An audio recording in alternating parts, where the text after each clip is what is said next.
This week, there's some new data on Jacksonville. The yearly Downtown Vision report is out. We are lucky to get this type of data as real estate investors. We've talked about it before. We're going to talk about it again. We're going to talk about the latest numbers. There is something that's happening that is not like other years, and you, as a real estate investor here in Jacksonville, will want to know about it.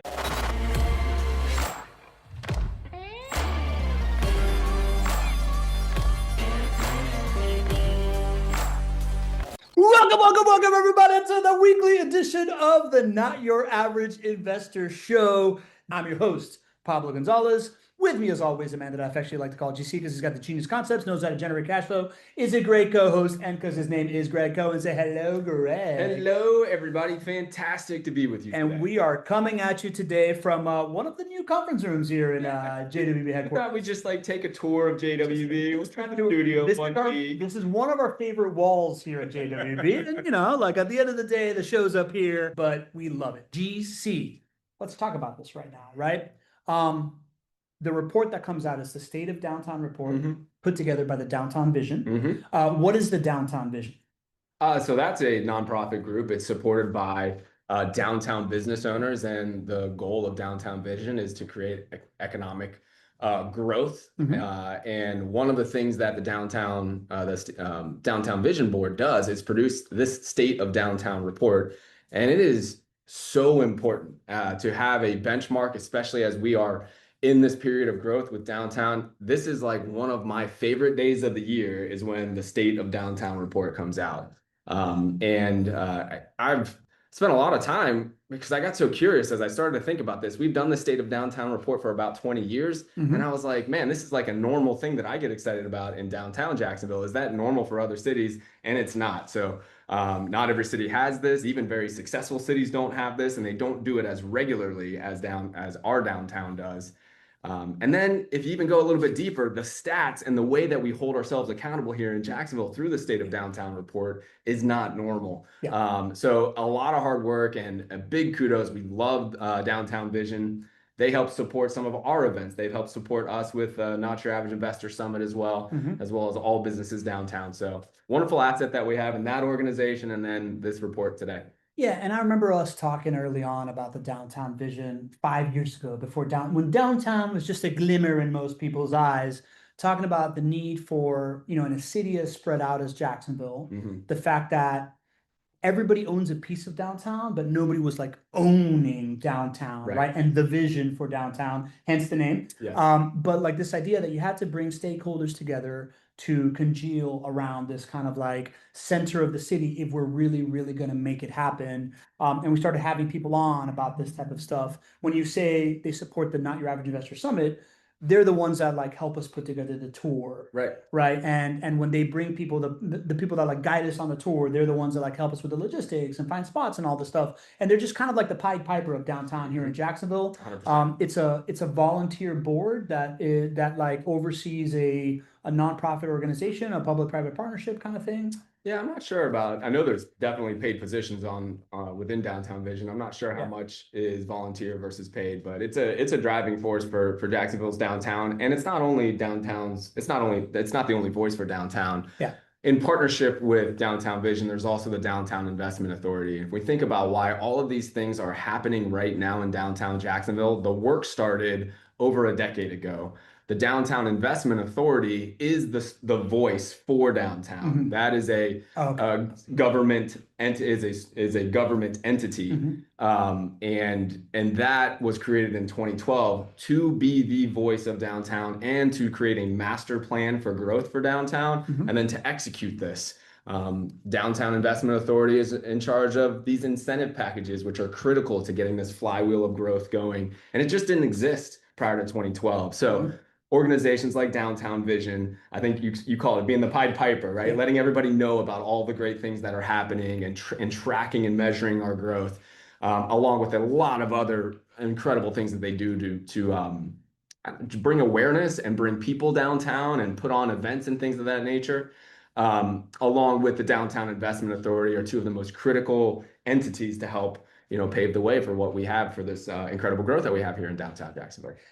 Excellent. Thanks for clearing that up, right? Like I often conflate the Downtown Vision and Downtown Investment Authority, all these like downtown acronyms. Mm, Downtown Investment Authority is essentially the organization in charge. Downtown Vision is almost like an evangelism arm yeah, for downtown, right? Like marketing, information, kind of like bringing people together. exactly. And that's something that's come out of it. So before we go too deep into this, GC, and we talk about downtown Jacksonville, let's bring it back to why we care, Hmm. right? Like I think a lot of folks, when they come to the show, right, we have 75 plus people here today. So I know Cool. Thank you it's a guys for lot of being it's here. a lot of our regulars, and maybe there's some new folks in here.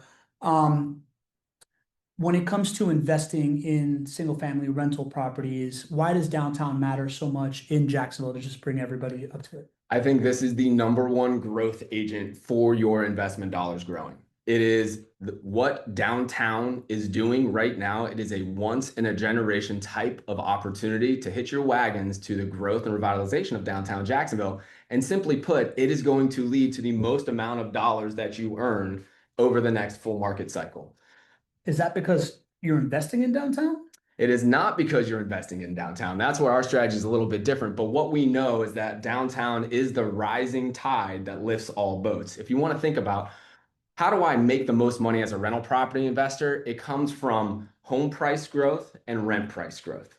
And if you go back one more step and you say, well, how can I have home price growth and rent price growth be the most that it can be? You have to have median incomes rising to make it affordable for people to be able to buy and rent houses and still have them grow. Well, the number one growth agent for median incomes is a robust and thriving and revitalizing downtown. And Mhm. so we sit on the cusp here in Jacksonville of this once in a generation type of opportunity where downtown is going from being a food desert where nobody lived and there was no fun and not a lot of things happening to very close now to being on the other side, which is what well, I know we'll talk a lot about here today, Yeah. but an environment where people like to live, eat, work, play, spend money. And that right there is the biggest driver of median incomes and quality of life. And what will happen is all of the single family rental properties that you own, that I own, that all of you own are not located in downtown.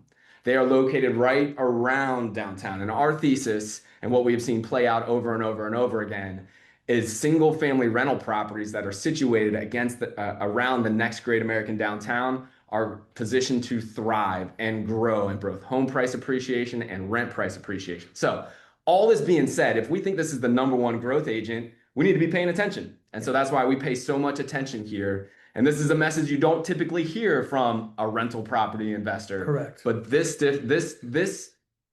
thesis makes all the difference in my mind. Yeah, I think it was maybe about a year into our journey here on the Not Your Average Investor show that I started really, as like everybody else on this call, becoming educated through the show and doing this, that I started really keying in on this idea that JWB sounds really different in the sense that while almost every other investment I've ever heard in a single family home has to do with like within the property lines, right? Like Right. how do we drive value within the property lines? And you guys do that really, really well. Sure. For me as a marketer, I was thinking like, what makes this so different? Like, why does it feel so different? And it's this idea that, JWB does all the right things inside of the property line, but you also think beyond that. You think at a neighborhood level, and now that you've reached this scale, you're thinking at like a city level. And as all of this story has evolved, and all of us that invest in JWB and watch the show, I know that this isn't new to you. This is just bringing up anybody to speed because we have a large amount of people here on this call. It's this idea that we're in this like particular Goldilocks zone. Hmm. There's cities out there that have a thriving, bustling downtown and are already world-class cities, and they have the performance that they're going to have. Then there's cities out there that, are small towns. They're not really like a high performing destination city for corporate relocations and like a large in migration. Right. And they're just kind of like within their property lines, they're performing well, but there's nothing really particular to get excited about in the macro economy. Hmm. Jacksonville happens to be in this moment where it has all the things that happen inside of the property line. It's been doing really well with that for the last 15 years, but also Right. it has had an underperforming downtown that now as the city has matured and it's becoming this real city with real destinations and you'll see all these kind of statistics. It's going to hit this tipping point where the downtown really turns on, which was an insight that you guys started researching about 10 years ago. This idea of like seeing how other cities like Charlotte, like Denver, like Cincinnati, when the downtown turned on, like Nashville, when the downtown turned on, how property values around the downtown started performing, created all this data around it. We now know that it's when a city goes from being an 8-hour downtown to an 18-hour downtown. Way to go, buddy. I was messed that up. You did. The home price appreciation tilts upwards by 80 something percent. What is it? 89% what the data says. 89%, right? So this is why we keep such a close eye on downtown, and we love diving into this report. What do you say we get into it, GC? Let's do it, baby. All right. So first of all, we're going to just talk about a little bit about these downtown stats. Jay Miller, who's here, Jake, good to see you, buddy, is asking, he's from Tallahassee, and he's saying, what's more spread out, Tallahassee or Jacksonville, as far as things work? Yeah, Jacksonville, Yeah, for sure. But not just the downtown, but of course our great city. We're the largest city in the contiguous United States. So pretty much any city out there, you compare it to Jacksonville, we're going to be more spread out. And our downtown as well, which we talk about the relevance of that, but we don't often compare ourselves too much to those friends over in Tallahassee because we're Gators, but we are more spread out for sure. Yeah. So that being said, here's some of like the high level statistics on Jacksonville itself, right? Rated the second hottest job market in the United States. We're the third in the United States for economic growth, top 5 city for attracting college graduates, 7th best big city to live in the United States. We've got a show coming up talking about how it's the #1 ranked city for real estate rookie investors, and just a whole bunch of like high level statistics that point to a really, really healthy, thriving macro economy here locally. A stat that I noticed is not in this. These are screenshots from the report itself. That we're the #1 city for corporate relocations right now in the United States. 2,500 new jobs in 2025. Only a 7%. Oh, what's the statistic here? Cost of living 7% lower than the national average, or cost of living has grown by 77%, which is lower than that. It's 7% lower than the national average. So, I mean, that's really significant for affordability, of course. Yeah, so. Yeah, totally. So good deal. It's a good deal. So GC, one of the things that we talk about often on the show is this idea of the tipping point for when a downtown is going to happen, right? You want to talk us through the numbers on what we mean by this tipping point and this thing that we're foreshadowing of having an 18-hour downtown. Absolutely. Once we understood how important hitching your wagon, your investment wagon to the next great American downtown is, we said, well, how can we understand what the next great American downtown looks like and what is a leading indicator?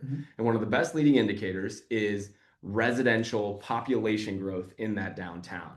Because if you want your downtown to be a bustling place where people are living, working, playing, eating, hanging out, spending money, you need people living there. And so we went to all these other great downtowns, like you mentioned there, in Tampa and Austin and Cincinnati and Charlotte and Denver and all of these places. And we asked them, how did you know your downtown was about to hit this tipping point? What did that tipping point look like? And what did you track and measure? And they all talked about downtown resident population. What became clear is that there's a threshold, and the threshold is 10,000 residents. And once your downtown crosses 10,000 residents, the numbers start to change for the developer. And that's where all this goes back to, because once developers can start making money in a downtown, they rush there because that is a deal to them.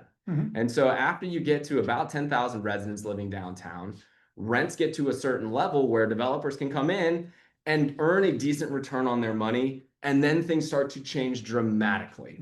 So we have always been tracking our downtown population growth, and we have been measuring ourselves and saying, hey, when are we going to cross this 10,000 resident threshold? And that was one of the most exciting things in the report that was just released. Look at our number of downtown residents we have there, Bob, 9,200. Yep, I got some numbers here. The numbers are current downtown population of 9,228. There's a current 5,655 residential units. We're at 96% occupancy. I'd say that's pretty good occupancy. Not as good as JWB occupancy, Right. But it's pretty good occupancy. And this is really a banner year for downtown, right? Like there's been an increase of 1,380 new residents in 958 new units. It's a 97% increase from 2016 that we see over here. But I think what's really interesting to me is this idea that we started talking about this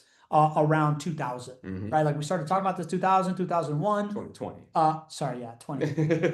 Yeah, 2020, 2021. We started talking about this, and we had been talking about how like back in 2014, like before 2016, there just wasn't much growth. No. So we started seeing some growth happening.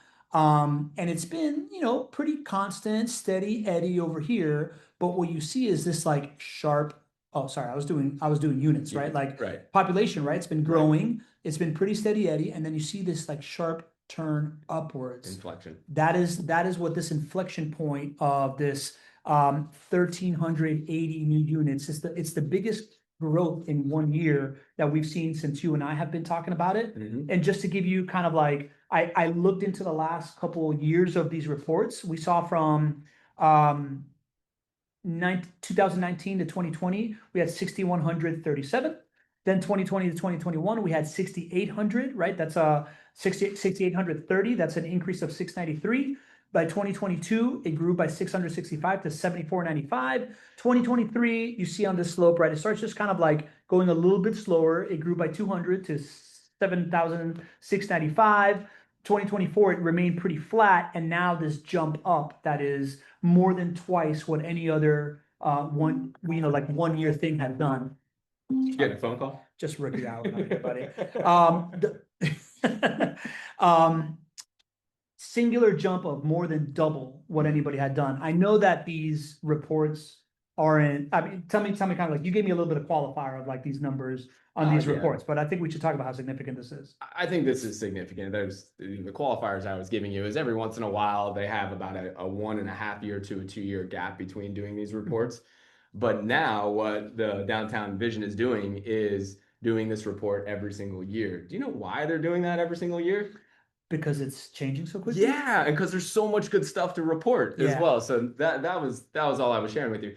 Regardless, the numbers that we're talking about, that inflection point that we saw, that's real. That's not projected. In fact, if you would go back to that slide, I wanted to take a look here because this is so critical. You want to be investing in something holding hard assets, single family rental properties before the growth happens. Because at that point, once the growth happens, home prices go up, rents go up, and ultimately your investment dollars won't go as far. If you just look at other successful downtowns, you can't buy cash flow positive rental properties anywhere near downtown Nashville or downtown Tampa or downtown Austin. You just can't do it. But I wanted to go back here because you see the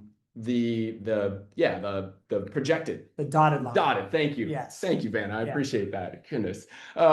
So the dotted lines are the projections that our city has for what our population growth is going to have. And it's really not that, it gets, every year we do this, to me, it gets easier and easier to promote this message. Yeah. Because this was the dotted line 3 years ago and 4 years ago as we were talking about this. Yeah.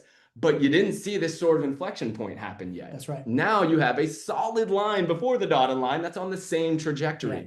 And to put it in perspective, downtown Tampa and Nashville and Austin have somewhere around 15 to 20,000 residents living downtown. I know Nashville has 20,000 people living downtown. So in just 3 years, we're expecting to be 14,000 people living downtown. And about, call it 40% higher than crossing that 10,000 person threshold. That's why I say that you're not even going to recognize downtown Jacksonville when it comes to the years 2028 to 2030. It's because change is going to happen fast. And for real estate investors who understand this, you should be loading up on assets before that dotted line gets filled in. You mentioned Tampa and Nashville specifically because they are cities that when their downtown turned on, the rate of home price appreciation has gone bananas. And if you go try and buy properties there, you're looking at $1 million. Yeah, 100%. Right? Yeah. So it starts to get really, really expensive. There's more data here of what's coming too, right? So like right now we're at this moment of 9,228 people living downtown, 5,655 units. We have 2,100 units currently under construction, which you can also assume that that's going to have another at least 2,100 more residents. And there's 2,500 plus units approved or in review right now in permitting. which the projected numbers are 4,500 plus for new residents, right? So this thing is really, really climbing. The inflection point is really here. GC, why do you think that this curve is so, like, we've been talking about it for so long, right? You said it, this dotted line has been here for a long time. Why do you think this like solid line is really happening and now it feels so tangible? Why do I think it's happening? Well, Because yeah. Like, why do you think it's accelerating the way that it's accelerating right now? because that's how these things go. Yeah. It doesn't happen in a linear line. If you go back and you look at Nashville, Tampa, Denver, Austin, any of these successful downtowns, their growth was hockey stick Yeah. growth. Yeah. That's how this goes. And it happens because put yourself in the minds of a developer. If you want fun stuff to be downtown and good places to eat and amenities that make it fun to live downtown, it all comes back to, can the developer make money? And when you look at at how a developer makes money, they need rents to be a certain level. They need demand for housing to be at a certain level. Call that crossing 10,000 residents living downtown. Yeah. That provides the demand for the housing and the rents to be a certain level. Well, then at that point, if you're a developer and you're like, I want to go and get the best use of my return on investment, I'm looking for the next great American downtown and I'm going to go there. Yeah. And so developers start rushing in, just like they did in Tampa, just like they did in Nashville. It never is just this linear when you're the next great American downtown, because developers are going to make the best return on their investment to get in once the thesis has been proven. So expect hockey stick type of growth when you're investing in and around the next great American downtown. Hockey stick type of growth. Thank you. Yes, I'm into it. I think it's pretty obvious to like look at it and think, of course, as more people get there, it becomes more obvious, which drives more belief, which drives more investment. It's like a reinforcing mechanism, right? So like, of course, I'm sure that you're not the only person that understands this like 10,000 threshold, that understands being there before the 10,000 person threshold and starts investing, right? Like you guys happen to have this unique long view ability of like doing this before everybody else, but like as it gets closer, more and more people jumping in. Martha, my wife, actually 2 days ago was like, "Hey, guess who's coming to downtown Jacksonville? Related Group." And I was like, "Babe, I know Related Group is coming to downtown. We've been talking about it on the show." Yeah. Famous Miami developer, right? That's doesn't have the same reputation as JWB, but they've done a lot of big projects in other thriving downtowns and things that they're doing. Another thing that you and I talk about that is more non-obvious is, and we did a whole show about this, is this idea that the reason why the developer incentives go away at 10,000 residents is because once you have 10,000 residents, you gain the ability to attract great anchor tenants, right? And to explain that is, a great walkable downtown is a mixed use downtown. It has retail and hospitality on the streetscape. It has residents and like hotels and different things above that. Right. And when you're doing these mixed use developments, a developer is always looking for an anchor tenant. That's like the big box store that's going to take up the most commercial real estate, that's going to de-risk the deal for them, create a whole bunch of cash flow. And a great anchor tenant, that's a great healthy sign of one of these projects, is a premium grocery store. Yeah, a grocery store, right? And we've been talking about downtown as this food desert. You said that tactically before, because before all of this happening, there was essentially like there's a grocer kind of like on the north side of downtown, which is Market. No. So Harvey's, right? Oh, So there's a Harvey's that's kind of like if you drive past it, you're just like, oh, I don't know if I want to really go there, right? Like it's like a discount grocer that doesn't seem like a very appealing place. Then on the South Bank, there's been a Fresh Market in Brooklyn, and that's been a really big success. Another mixed-use development that's happened really well. But we've been talking about that. What downtown, the North Bank, really, really needs is better grocers. And now we're starting to see it.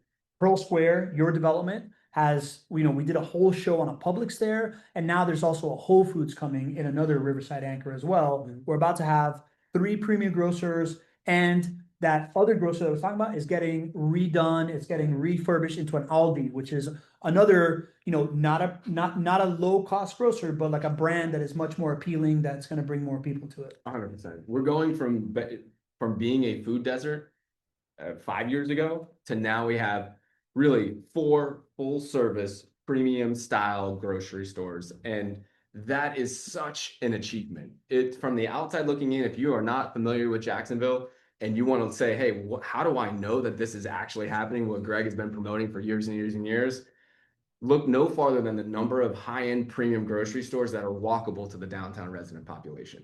And so now we have 2 of those open. We have Fresh Market and Whole Foods open. Whole Foods just opened last week, which is really, really incredible.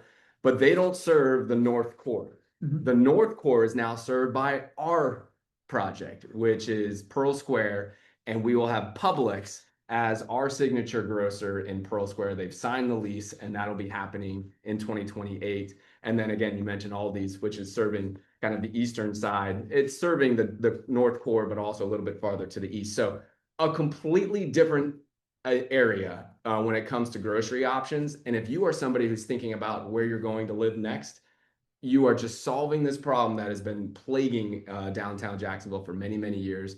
And by 2028, you're going to have all the grocery options you need here. Awesome. And GC, I know we wanted to show this from the downtown report. This is kind of like the different areas, right? We were talking about the Fresh Market over here in Brooklyn. We're going to have this like Publix right here. That Aldi's is kind of like right around here. Cathedral Hill. Cathedral Hill, right? Yeah. It's like on this part of Cathedral Hill.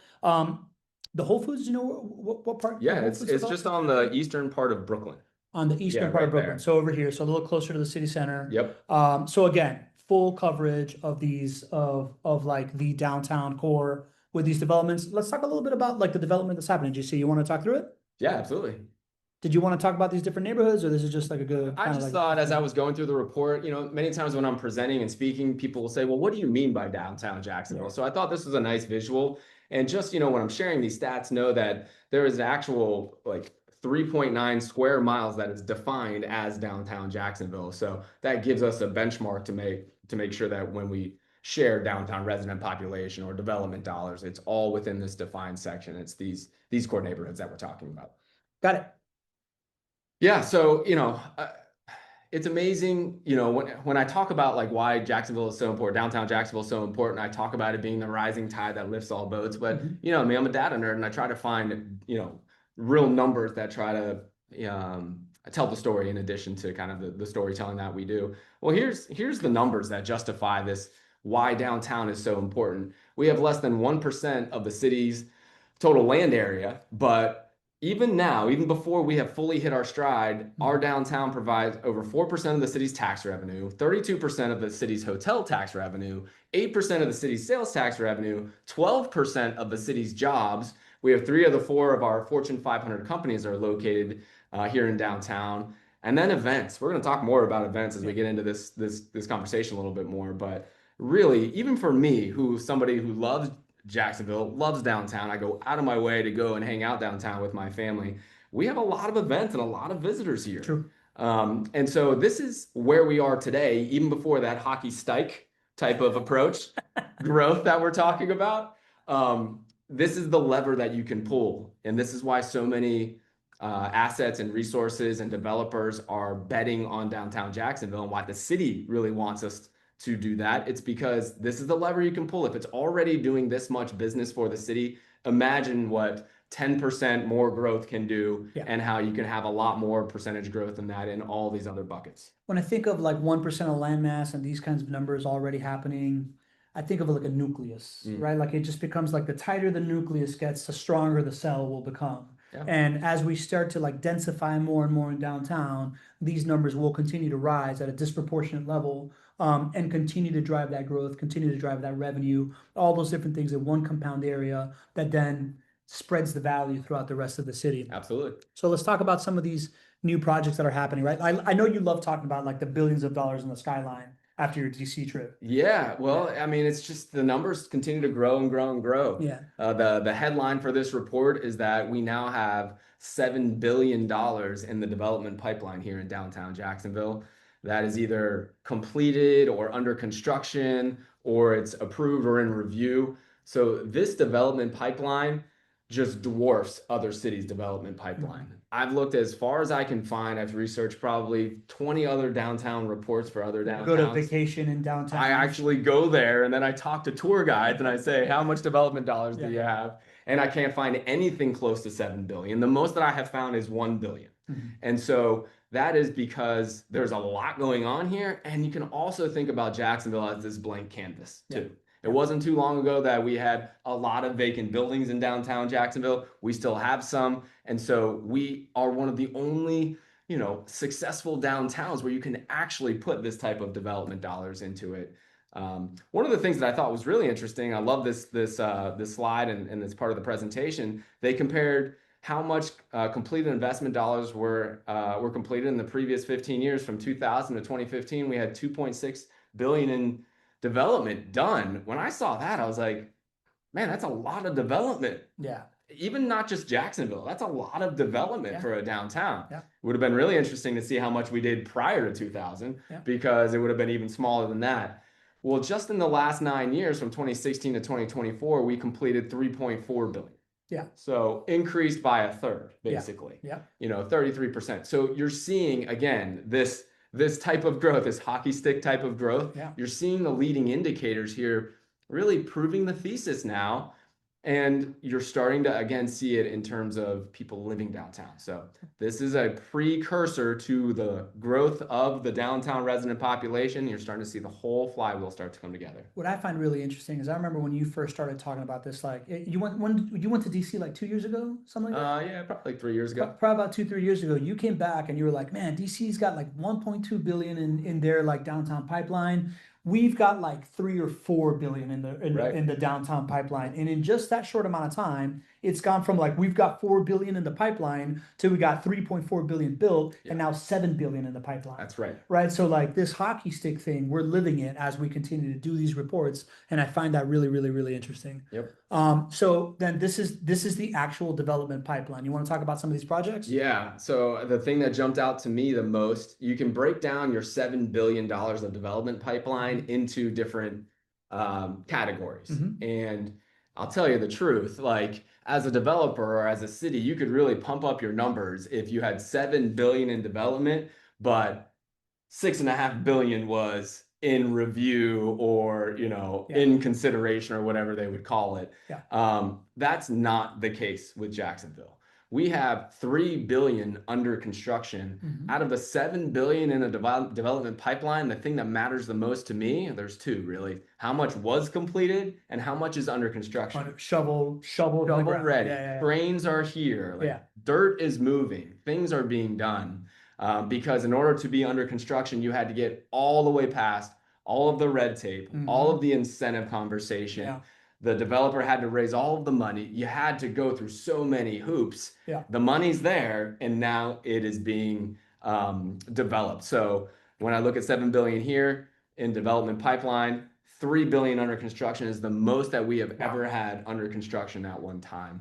And this is just a visual of where those dollars are going. Well, let's talk about those. So it's 7 billion in the total pipeline. 809 million were done last year. That's right. Is what it's saying. 3 billion under construction, right? Like dirt moving. Yeah. What is that? 3.6 million. 36 million approved. 36 million approved. So that's coming up next. Shovels are about to happen. And then 2.8 billion in review. Exactly. Right? And looking to be approved and all that type of stuff. That is a robust pipeline. That is a pipeline that you want to see. Yeah. And again, go back to 809 million. In just 1 year, we had that completed. Again, if we go back to 2000 to 2015, we completed 2.6 billion, right? 1 year, 800 million out of a third of that. Right? So things are moving. Things are absolutely moving. Yeah, like healthy pipeline and very tangible pipeline, right? And then now these are kind of like the big projects. Everybody's heard of the Stadium of the Future being developed by billionaire Shad Khan down by the Sports and Entertainment District. There's this Rivers Edge Life on the St. John's.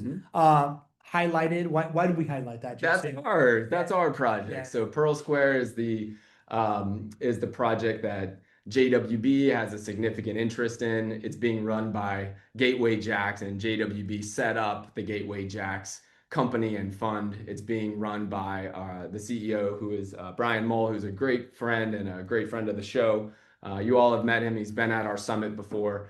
And it's really fun to see our project here being recognized as one of the transformative projects in all of downtown Jacksonville. You know what I love about this, GC, is that you guys from day one have talked about how it's going to take a bunch of people to do this, right? Like you and Shad Khan early on, right? Like you guys were early stakeholders in downtown. And for a really, really long time, the conversation was dominated by the shipyards and the stadium and what you guys are doing in downtown. Now we have this report. Now you are just one data point in a whole bunch of like little pictures in here that, you know, make it look small, even though it's like a $1.5 billion development, right? But like, this is what you want. You want the market to validate what you're doing. You don't want to be the only person doing this. You need other folks doing it. And this is what's happened. As momentum builds, you see all these other kind of like high profile projects join, keep on validating what you're doing, continue to like increase the flywheel and the hockey stick growth.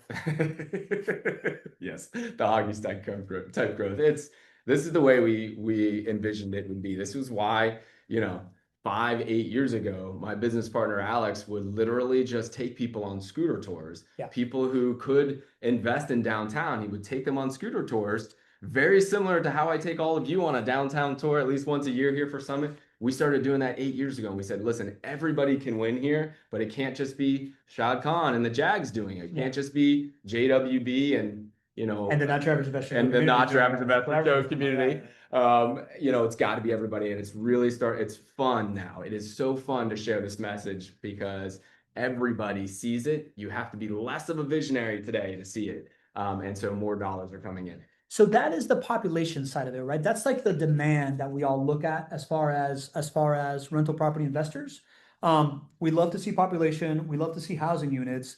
The thing that creates the stability is the jobs, right? Like the economic development that's happening around this. The fact that we are the fastest high and growing median income in all of Florida, and what do we rank in the country? Don't we? Or we're somewhere in the country as well. I think we're like number 12 or so in the country. For fastest growing median fastest growing median income, low cost of living brings jobs. So right now, what the jobs looks like is downtown supporting 46,833 employees. There's 3 out of 4 Fortune 500 headquarters, 12% of jobs out of the whole city, right? We talked about these numbers, but 56% of those are knowledge-based industries, right? So like a thriving employment sector that's happening in downtown, and the things that are coming that got highlighted by this report are something that we've talked about a bunch. It's this University of Florida graduate campus that's coming to downtown that's meant to be like an AI powered fintech and healthcare tech graduate campus coming to La Villa, close to one of the JWB developments as well. That's going to bring 10,000 students annually, right? That is demand for housing as well. And it's a $345 million public-private partnership, you see. I think this is going to be right up there with the Jacksonville Jaguars in terms of economic growth engine for Jacksonville. And it may even be more, who knows, right? We love the Jags, and we don't have the same type of city without the Jags. But if you think about what this type of graduate campus does for median incomes, you could make an argument this could be even bigger. And it's because you have these types of students coming, which will lead to these types of jobs, and us being known as a talent incubator here, which brings other companies to want to be here. You think about this path of, again, if we go back to like, why is this report so important? It's because this is the greatest growth engine for median incomes so that you can win as a rental property investor, so your home values can go up and everybody can afford it. Well, these types of jobs, these, you know, job supported fintech, health tech, the Semiconductor Institute, which is going to be here at the UF graduate campus. If you asked anybody on the street, what are the jobs that are most likely to lead to median income growth? It would be those types of jobs, right? That type of training. So it's here and it's in our downtown. And then if you just look at the numbers that I shared with you, you know, 10,000 residents really matters. We're talking about 10,000 students here. Like, right, just I didn't even added think this about that. just to the heart of downtown. Yeah. You know, and so that's going to attract retail and development and more dollars spent for like the economic flywheel as well. And you've got, now we have a larger downtown than most, you know, as I mentioned, our downtown, geographically 3.9 square miles. But the way that this is playing out too, you've got the stadium, which is on the east side. Actually, would you mind going back to?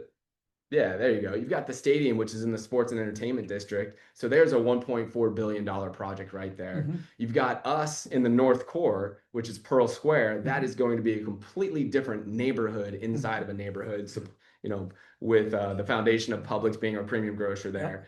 And then if we go to the UF graduate campus, it's going to be right there in La Villa. Yep. So you've got these three nodes of incredibly important and transformative development happening here in our city, and you just can see how this is going to complement each other and just create this dynamic flywheel type of effect. Yeah, and if you drive through downtown right now, you're starting to see this stuff come out of the ground, right? But before that, not long ago, before it was coming out of the ground, it's just kind of like the city center was a cluster. Then there's the stadium and a couple of other things over here. And most of these areas were kind of like deadish, right? Like La Villa, Cathedral Hill, North Core, working waterfront. And then there's Brooklyn. That's kind of like the first experiment. That's where we have the Fresh Market. That's already working really, really, really well. And the South Bank has this like healthcare sector that is also pretty dense as well. And what we're seeing now, what we talked about from the beginning, first of all, we kind of broke the news of the UF graduate campus here on the show.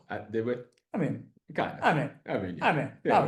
We kind of did. We've been talking about it as long as anybody, right? But that being said, what we've been seeing is essentially what the theory is like if you can fill in these gaps that used to be dormant, La Villa, North Core, Cathedral Hill, working waterfront, right? Like, and you start to bridge bridge in between like the places that are already activated, then everything else starts to fill in and the flywheel spins. So now, no wonder that as these things are coming out of the ground, it's becoming more real, all this other development dollars are coming in here because these things are going to start to fill in. Like, we're not talking a lot about Cathedral Hill. That's where the Aldi's going to be. That's going to, I'm sure there's going to be more development there. Y'all started doing La Villa. That's filling in as well. The North Core, that's already solved for with Pearl Square. Right. And then the Sports and Entertainment District, they're activating this waterfront. They're building all these like high rises and stuff there. And that's what we're seeing, right? It's like one thing feeds the next. It's truly, truly a flywheel.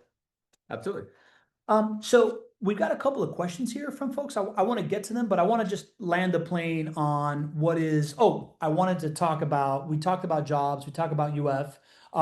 There's one other thing that I wanted to show folks is the idea that there's already been a thriving education and healthcare district there, right? Like, you'd be surprised to know that there was already these different campuses that exist at UF. There's already this like thriving healthcare sector, and now healthcare is filling in some more with this McGehee Tower. That's all right, McGehee? Like Willis McGahee? But McGahee is with an A. That's why I said McGehee. Like a Michael Jackson. McGehee. McGee? Is it McGee? I believe so. I feel like I should know, but you should. You're more Gaelic than I am. Actually asked me. So I don't know. Anyways, this is another major development. This is a big job driver, right? 123,000 square foot of emergency and inpatient space, 100 emergency treatment rooms. Like you can read that and think, man, all these different medical procedures, all these sick people. I see that as like each one of those rooms, each one of those inpatient spaces are jobs, right? Like that is some, high paying jobs, like high level hospital administrators and doctors, but there's also a lot of blue collar working class jobs that go into this type of institution. The nurses, the x-ray technicians, right? Like the engineering staff that handles the facilities, the janitorial staff, right? Like everybody that makes that whole thing tick, right? The front desk, the valet guys, right? Like this is quintessential workforce jobs that fill in the workforce housing of the 6,000 doors that we all own around downtown Jacksonville. $190 million investment into that. No, I think you're 100% right. The other thing that I would add on, because I think that's the most impactful result of this type of an investment, but I know that it also leads to population growth, because I know friends who have moved down here specifically because of the healthcare options that we have here in Jacksonville that you can't find anywhere else in the world. And people make decisions, especially as they get older in life, to be down here because of this. So Eds and Meds, man. Eds and Meds. Eds and Meds. Yeah, we kind of coined that term. So one kind of like chink in the armor is this idea that right now, downtown commercial real estate is underperforming in comparison to other markets, right? It has a 27.4% vacancy rate in comparison to other Florida markets that are closer to like the mid-teens. something in that report. Anything that you want to comment on that, GC? Yeah, I think this is something that, over time will get improved. It doesn't look good right now. Office vacancy in downtown Jacksonville is higher than we all want. It's okay just to talk about it that way. Certainly doesn't preclude any of the other great things that we have been talking about for years and years and years. You can have an extremely successful downtown in terms of population growth and development happening and still have higher than normal office vacancy. I think what's going to happen is you're going to see this development flywheel take place. You're going to see downtown's resident population grow. You're going to see amenities come in. And then over time, what's going to happen is the downtown office space is going to get absorbed, but it's going to take time. It's not going to be fixed as quickly as I think the downtown resident population growth is happening. And that's okay. So yeah, we are underperforming in terms of vacancy when it comes to office. But what's really interesting is, and especially on the summit, when I took everybody on a downtown tour, I showed one of the buildings that we are building in Pearl Square. We are building brand new construction office space. And everybody's like, Greg, we have 27% vacancy. Why would we be building more office space as a part of Pearl Square? And because what we see is that there is a flight to value when it comes to office space. If you look at our building here, we have every floor that is available, we have rented out. There's 12 floors here, and we have 11 of them rented out. The last floor just became available. So if you think about it, that's pretty much 100% occupancy, or it will be very soon. And you look at other successful buildings that are built in this to be amenities in themselves. If you guys got to spend time in JWB's office, you would see why it was easy for us to rent out this space for the rents that we needed to get to other companies. And so if I take that back to the Pearl Square decision to build office space, you start to think about the 200,000 square feet of retail and restaurants and shops, and you think about the 1,000 apartment units that are going to be there and the public spaces.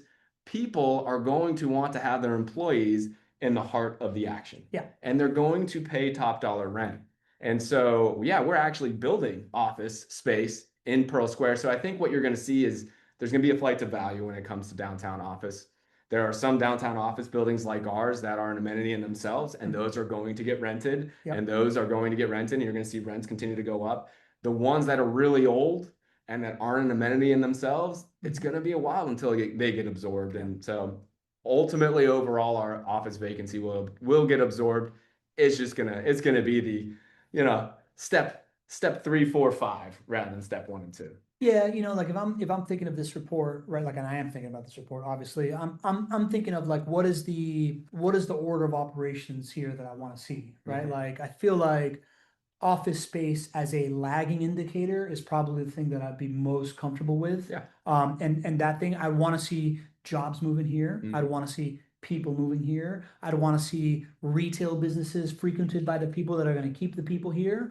And I'd be less concerned about this like idea of like office space, which has all by itself gone through like its own kind of like mini recession in its own world, and how that's performing, I would imagine, is going to be like sometime before it catches up. But the other thing that I would also like to see is this idea of how livable is this thing becoming, right? Like we talked about this in the beginning, right? Downtown recorded 19.7 million visits in 2025, up 1.5% from 2024. 5.3 million people attended downtown events in 2025, up 10% from 2024. And this is something that we found very, very interesting. 34% of downtown visits occurred between 8 p.m. and 8 a.m. This is that like signpost of this is no longer just a 8-hour downtown. People are coming here after hours for entertainment options and things of that sort, GC. Yeah, I was really blown away. This slide here, or the part of this report, was probably the most surprising thing out of everything that I read. I didn't think that we had 20 million people visiting last year. I didn't think that there was a 300,000 visit increase year over year. But it's happening. There is so much stuff that is happening downtown now that just wasn't happening in years past. I loved how in their own notes there, they said this is signaling an incremental shift towards a 24-hour economy. Right? We've talked about, this is the shift that has gone on in Austin and Tampa and Nashville and these other downtowns. They're now 18-hour cities. And you know, in Austin's State of Downtown report, I think it was either last year or the year before, it said something like the arrival of the 18-hour downtown. That's right. I'm already envisioning when our downtown state of report is going to have the byline of the arrival of the 18-hour downtown. Yeah. It will happen here in downtown Jacksonville. So yeah, you know, and a ton of events and attendees. We had over 5.3 million attendees for over 3,000 events here in 2025. I mean, we just had Jazz Fest last weekend here. Really fun to see. I think, you know, I hesitate to say that Jacksonville has become a tourist destination, right? I think we're far away from that, but I can just tell you personally, I have a lot of fun in downtown. Yeah. You have a lot of fun in downtown. Yeah. I know we live a half an hour away from downtown. We make a point to go to downtown because we live on the beaches. Right. Right. And it's becoming a destination. And you know what? I tell you what, my wife wouldn't go and drive a half hour to go hang out and have fun with me if she wasn't having fun. But we're in downtown having fun. And so I'm not the only person, right? You're seeing 5.3 million people that are kind of running the same thing in their head. And they're saying, oh, yeah, you know what? I'll go and do that show or that Jazz Fest or whatever in downtown Jacksonville. And so this is a nice sign to see. I can't wait to report on it next year and see this type of a growth because, you know, as all of these, what I would say, you know, the key is getting people to live downtown. Yeah. You got to get that part of it. But you see all these other ancillary things that are happening. You're saying, you know what? The thesis is coming together. The thesis is making sense. You know, I say this over and over on the show. It's this idea that people visit a place before they move there. I know it's hard to imagine this idea, like you go to Austin and Nashville, you're never going to move there. Right. But still, nobody moves somewhere without first seeing it, being like, oh, I get this place and whatever. It's a very, very small percentage, but this uptick in visitors is a leading indicator of the profile of the city, of people wanting to go there. To me, these events, this like picture of Jacksonville Jazz Fest looks a lot like the freaking the river run, the 15K that you and I ran, right? Just like shoulder to shoulder, people crammed into an urban space with buildings in the background. That's really happening. Something that just happened a week or two ago. They had an Ironman here in downtown, right? Like, and that's something that happens in less than like 20 cities in the world. Yeah. And that was a huge event. We had thousands of people swimming in the river and all these pictures start to make it around the world, right? Like it wasn't that long ago that the only thing that people knew about Jacksonville was that they had a football team, and then we had like some like loony character on a show called that was from there that was like obsessed with the football team,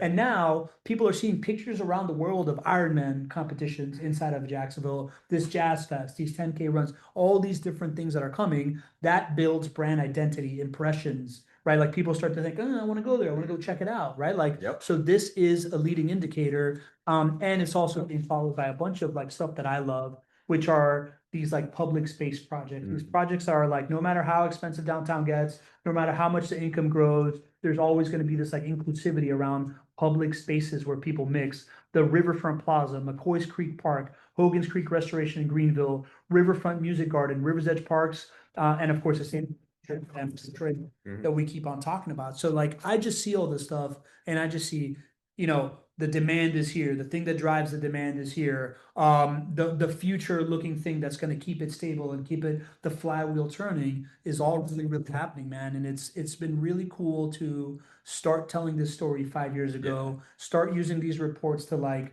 dive into it year over year, and now really start to live it, right? Like 5 years ago when we were talking about this, you and I were not going to downtown to do a lot of things. Right. Now we now you and I go probably about once a month, right? Like to like for entertainment. Or something. Not to mention that we come here to work now. That is true. We come a lot more than once a month. But no, it's fun. I think about, you know, and this has all been recorded, you and me kind of preaching this for, you know, 5 years and whatnot. Yeah. And I think the best times are ahead of us because, you know, like there aren't many places you can go to find out the next big thing that's happening in the country. Like this is not just a big Jacksonville thing. This is a big thing in the country. And so I'm excited for our community to be here for the last 5 years, stick our neck out on the line a little bit and say, hey guys, I told you this was going to happen. This is where you should put your money. You should be buying those single family rental properties because this is going to happen. And then now, you know, over the next 5 years, I think it's going to be a really fun time for us to sit back and be like, look, it's exactly what we said, you know? Yeah. And again, just to access that point, we'll get into the questions. We're gushing about this stuff because of the long-term planning ideation around all of this, right? Like this, like recognition that not everywhere around the country is there an opportunity like a downtown in a Goldilocks zone that if you just push a little bit, this whole like domino rally chain of events flywheel is about to happen. And it's been really, really cool for you guys to call your shot 10, 12 years ago, be some of the weirdos out there kind of like, right? Like you were just kind of out there, like people like, hey, really downtown, city of renderings, not cool. Now we're seeing all these indicators happening, all this undeniable data, all these high profile projects that isn't just a couple of like long-term thinkers like you and Shah Khan, and everything being validated in service of a community of rental property investors that understand that they benefit from this because they saw, they know the answers to the test before it happens, like you do in real estate. So I think it's really, really interesting to be a part of this whole narrative. And more than anything, I'm just excited by the long-term execution of it. Like you don't get to be a part of city building with a 15, 20-year outlook and benefit from it very, very often. I think it's really cool. Me too. All right, let's get into some questions then. All right, let's do it. Whew, all right, diving in. So MJ Rada asks, what are the new incentives? Still looking to buy my first investment in Jax. We do have some incentives, MJ. So just reach out to the sales team. You can go to chatwithjwb.com and you can schedule an appointment, or you can give us a call, 904-677-6777. We do still have some incentives available. So just jump on the horn with the sales team. We'll be able to help you out. Sounds good. Mike Foster asks, concerning the downtown vision for Jacksonville, during the 2026 summit, Colin Tarber mentioned how the development of downtown Baltimore was a significant boon for the life of that city. Atlanta's Beltline has done similarly. Both of those cities have an NFL football as well as Major League Baseball team that help incentivize people to visit downtown throughout the year. Jacksonville has an NFL team with a city-focused owner, but not baseball. To help draw even more people downtown year-round, is there any development-related discussions around the prospect of Jacksonville someday acquiring an MLB team, potentially enticing either the Miami or Tampa teams to relocate to Jacksonville, especially since baseball attendance in both those cities is abysmal? And would there ever be any acreage in downtown Jacksonville to fit a Major League Baseball stadium and parking? Man, this is such a cool topic. It's gotten a lot of questions, especially because there is new ownership for the Rays, the Tampa Rays, who is Patrick Zalupski and a team, a group of investors here. Patrick owns Dreamfinders Homes, which is Jacksonville based. Interesting. And so I think all of us are saying, he's Jacksonville based. We know where downtown Jacksonville is going. He's a big proponent of downtown Jacksonville. Well, it just makes sense to bring the Rays to downtown Jacksonville. I don't know anything about any of that. I think it's a fantasy. If you look at like, why does it make sense for the Rays to be in downtown Tampa? Well, downtown Tampa is a thriving downtown already. Yeah. So economically, it doesn't make any sense for. But their stadium is not in downtown Tampa. Their stadium is like in St. Pete over the bridge, right? No, they're back in. Oh, they're back in the dome. Okay. They fixed that. Okay. They are probably going to do a long-term stadium deal down there, I would imagine. I don't have any insider knowledge on any of this. So this is just me pontificating. But I just look at it, we don't have the downtown demand right now. We don't have enough people living and working downtown to justify a Major League Baseball team being here. Yeah. I think it would be amazing. And to answer the follow-up question, is there enough acreage in downtown Jacksonville? Yes. You could find that people would be willing to give up parts of their land left and right, if we get a downtown team here. So I think it's a nice idea, not something that's imminent. But if you start to play this flywheel out, 10 years down the line or 15 years down the line, you can start to get to the place where you have 20,000, maybe 30,000 people living downtown. I think that's where it becomes more economically viable for us to take the leap for a baseball perspective to go from the team that we have right now, which is a AAA team, to get to the big leagues, to get to a Major League Baseball team. So it is a few iterations of the flywheel away, in my opinion. And so I don't see anything like that being imminent, but boy can hope. And in the meantime, in that sports and entertainment district, there is a thriving minor league hockey team and a thriving minor league baseball team, right? Like the Jumbo Shrimp are actually kind of like a beloved experience downtown that drives people there. It's a good time to go see these games. So the entertainment venues and all that stuff is there, just not MLB right now. Right? Yeah, we're a ways off. I'd be happy if they brought the Marlins over here. Not gonna lie. Vijaya Sudula asks, has the home insurance provider, are the home insurance providers better now? Yes, absolutely. That has been a common topic here and question about insurance in Florida. And the data is so strong that the market has stabilized here in Jacksonville. Vijaya, the average premium for a new construction home that JWB sells, it's going to blow your mind. It's only about $700 a year in terms of insurance. Same type of insurance I get on my own home. So exactly the type of adequate insurance you need. So really, insurance rates are a lot less than what you're probably fearing or maybe reading about in Florida. Jacksonville is different than the rest of the state of Florida, and the insurance market has stabilized due to the legislation that was put in place to make sure that we had a thriving insurance playing field. And so, yes, insurance should not be a concern when it comes to a reason to invest in Jacksonville. Vijaya, if you search our back catalog of Not Your Average Investor shows, you will find the entire story of the insurance thing, right? Like it was a loophole that happened here that got shut about 2 years ago. We've been talking about it over time. One of our insurance partners, the Rich Insurance Group, they go and lobby about this stuff and have been telling the story over time. They shut that loophole down about 2 years ago. Slowly but surely, competition has increased. My premium actually went down this year when I renewed as well. So like we're starting to see those data points happen and it's really stabilized. There's way more competition and you'd be surprised how much better it is right now than the perception of it because there's been so loud for so long. Absolutely. MJ Rueda is asking, can this presentation be made available to us? Yes, MJ, we can send you the presentation, no problem. You can also download the report if you just like look for this report online. It has all of these same exact images not repurposed as well. Right. And we publish this to YouTube and to podcast as well if you want to check out the full show as well. Darren Seaman. Darren, good to see you here, man. What is the radius around Jacksonville downtown for single family rentals that would benefit from downtown development? Yeah, so about 10 miles, 15 miles is where we target our owners and ourselves to own single family rental properties. So again, if you think about this downtown effect being the rising tide that lifts all boats, any type of area right around that, 10 to 15 mile radius, we believe is going to see significantly higher home price and rent price appreciation because of the higher median income growth. But I will tell you, it's not every neighborhood within 10 to 15 minutes or miles of downtown is the right neighborhood for you to be in. You're going to want to be in workforce housing type neighborhoods. That's where the growth is going to happen the most. So if you're interested in which neighborhoods JWB recommends for you to own rental properties, Darren, just jump on the phone with our team, set up a time to speak with the team, chat with jwb.com. Happy to share the neighborhoods that we've been investing in for 20 years. So it's workforce housing neighborhoods within 10 to 15 miles of downtown is where you're going to see your best growth.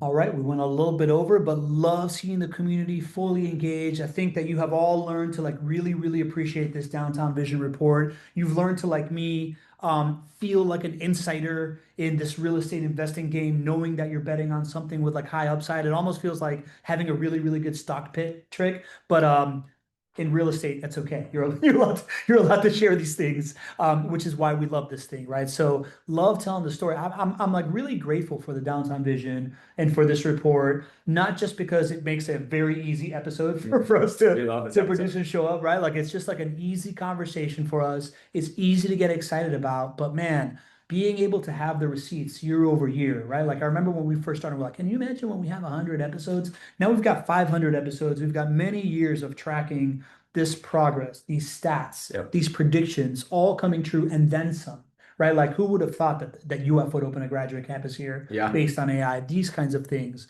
And being able to like look back and see where we're at now is getting really tangible. So I appreciate the community that's been here the whole ride with us, the 76 folks that showed up today, spend an hour out of your workday to like learn about real estate. Can't do it without you. We're going to continue to show up, adding value, continue to tell the story. And from now till then, any words of advice?